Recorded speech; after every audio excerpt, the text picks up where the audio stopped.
Malam itu masih jelas teringat sampai sekarang. Setelah seharian kerja, aku ikut larut dalam euforia kemenangan Persib yang merayap ke seluruh Bandung. Jalanan penuh sorak, suara klakson, kembang api, dan nyanyian orang-orang yang bahagia. Aku ikut hanyut sampai larut malam, sampai akhirnya tubuh terasa lelah dan aku memutuskan pulang. Untuk lebih cepat sampai rumah, aku memilih jalan pintas yang katanya sepi dan angker. Awalnya aku cuek saja, tapi begitu memasuki jalan itu, suasananya langsung berubah. Lampu motor terasa redup, udara jadi dingin, dan heningnya benar-benar membuat merinding. Rasanya seperti ada yang memperhatikan dari kegelapan. Bau anyir dan busuk tiba-tiba tercium kuat, membuatku mual. Motorku mulai terasa berat, seolah membawa beban besar.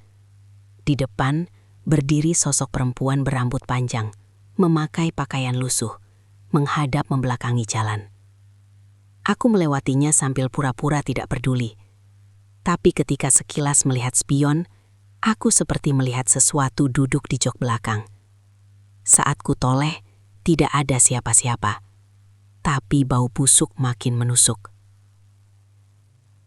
Aku terus membaca doa sambil memaksa motor melaju, hingga sampai di sebuah pohon besar. Tepat saat melewatinya, motor tiba-tiba mati total. Tanganku gemetar mencoba menyalakan mesin, tapi tidak hidup juga. Dari arah semak terdengar suara aneh. Lalu perlahan muncul sosok tinggi terbalut kain putih kotor. Wajahnya menghitam, matanya kosong, mulutnya terbuka, mengeluarkan suara mengerikan. Ia melayang mendekat, semakin dekat, dan semakin jelas. Dalam panik, aku terus menekan starter, dan entah bagaimana motor langsung menyala.